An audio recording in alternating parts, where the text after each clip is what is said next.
আসসালামু আলাইকুম ওয়া রাহমাতুল্লাহ। আশা করছি আপনারা সবাই ভালো আছেন। আলহামদুলিল্লাহ আমিও ভালো আছি। আজকে আপনাদের মাঝে নিয়ে এসেছি আমি কাতল মাছের ফিশ ফিঙ্গারটা কেমন করে করবো এটা আপনাদেরকে দেখিয়ে দিচ্ছি। দেখুন আপনারা।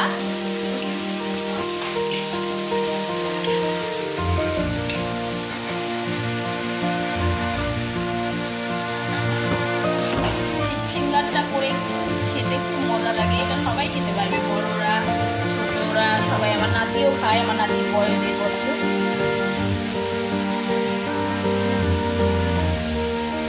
কাতলা মাছের ফিশ ফিঙ্গার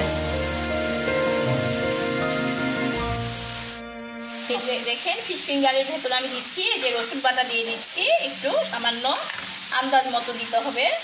আদা বাটা, মাছে আদা বাটা একটু কম দিলে খুব মজা লাগে, আদা বাটার পরিমাণটা আমি কম দিচ্ছি।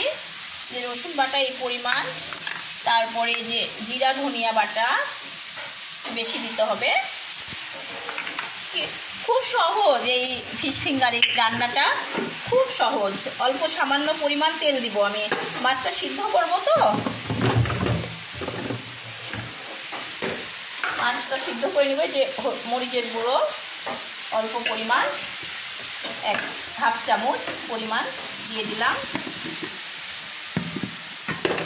তারপরে এই যে হলুদ গুঁড়ো দিচ্ছি,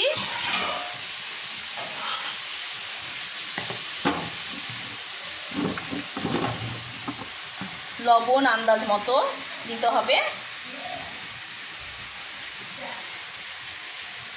এটা এখন আমি মাখাবো, মাখায় চড়াই দিব। খুব সহজ এই রান্নাটা, আপনারা করে খাবেন। কাতলা মাছ যদি না হয়, কাতল মাছ, তারপরে আর বোয়াল, এগুলো দিয়ে করতে পারবেন আপনারা ফিশ ফিঙ্গার। খুব সহজ রান্নাটা, খেতে অনেক মজা। অবশ্যই আপনারা বাসায় ট্রাই করবেন। এটা আমরা খাই, আমার ছেলে, আমার নাতিও খায়, 1.5 বছর বয়স। আমার ছেলেরা, আমার বৌমারা, আমরা সবাই খাই, আমার হাজব্যান্ড খায়, সবাই খাই আমরা। অল্প পানি দিতে হবে সিদ্ধ হওয়ার জন্য। সামান্য সব দেখাই দিলাম আপনাদেরকে। আবার আলু সিদ্ধ করে কি করে ফিশ ফিঙ্গারটা আমি মাখাবো এটাও আপনাদেরকে দেখিয়ে দেব। হয়ে গেছে আমার পানি দেওয়ায়, পরিমাণ পানি দিতে হবে আন্দাজ মতো, মাছটা যাতে ভালোভাবে সিদ্ধ হয়। জড়াই দিলাম, বিসমিল্লাহ। ঢাকনা দিয়ে ঢেকে একবারে শুকিয়ে যখন পানিটা মরে যাবে তখন আপনার নামায় কাঁটাটা বাছতে হবে, বেছে আলুর সাথে আলু সিদ্ধ করে নিয়ে ফিশ ফিঙ্গারটা মাখা আপনাদেরকে মাখানো দেখাই দিব। আর আমার ফিশ ফিঙ্গার দেখিয়ে দিয়েছিলাম আপনাদেরকে, হয়ে গেছে। এখন কাটা বাছতে হবে সুন্দর করে, মাছটা কাটা বেছে এই যে আলু সিদ্ধ করে নিয়েছি, কাটা বেছে এই আলুটার সঙ্গে মাছটা সুন্দর করে মাখিয়ে নিয়ে এই শেপ করতে হবে। এটা আপনাদেরকে দেখিয়ে দিচ্ছি একটু পরে, কিছুক্ষণ পর।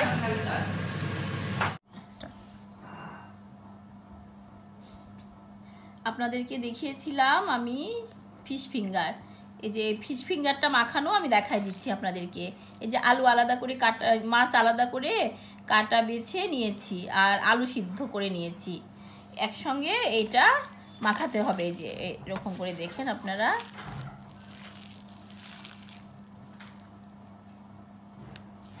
ফিশ ফিঙ্গার এটা সবাই খেতে পারবে, ছোট বাচ্চারাও খেতে পারবে, বড়রাও খেতে পারবে। মাছ যদি কারো ছোট বাচ্চাদের খেতে ইচ্ছা না করে তাহলে আপনারা এটা ছোট বাচ্চাদেরকে টিফিনে দিতে পারবেন, খাওয়াতে পারবেন। যদি অনেক বাচ্চারা খেতে চায় না মাছটা, বড়রাও খেতে চায় না অনেক সময়, তখন এটা আপনি আলু দিয়ে আলু এভাবে খেতে পারবেন, ভালো লাগবে, খুব মজা লাগবে। দেখেন আমি খুব সুন্দর করে এটা মাখিয়ে নিচ্ছি।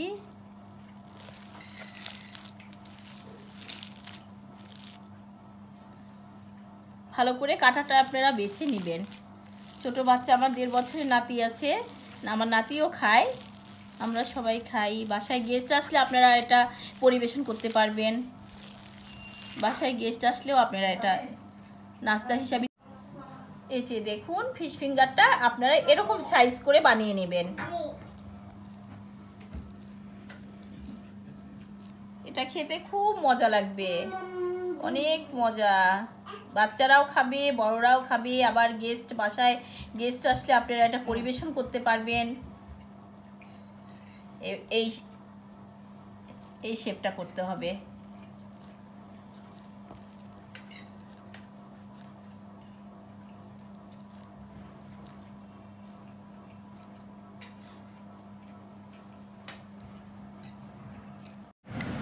এই যে দেখুন, আমি ফিশ ফিঙ্গারটা ভাজা আপনাদেরকে দেখিয়ে দিচ্ছি।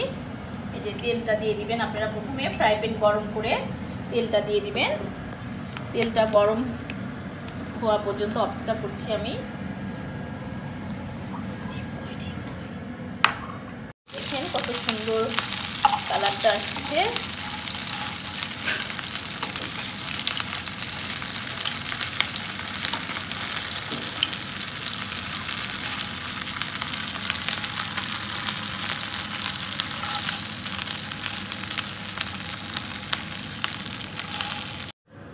যে দেখেন আমার ফিশ ফিঙ্গারটা কমপ্লিট হয়ে গেছে। অবশ্যই আপনারা বাসায় এটা ট্রাই করবেন, আর কোনো কমেন্ট থাকলে আমাকে জানাবেন।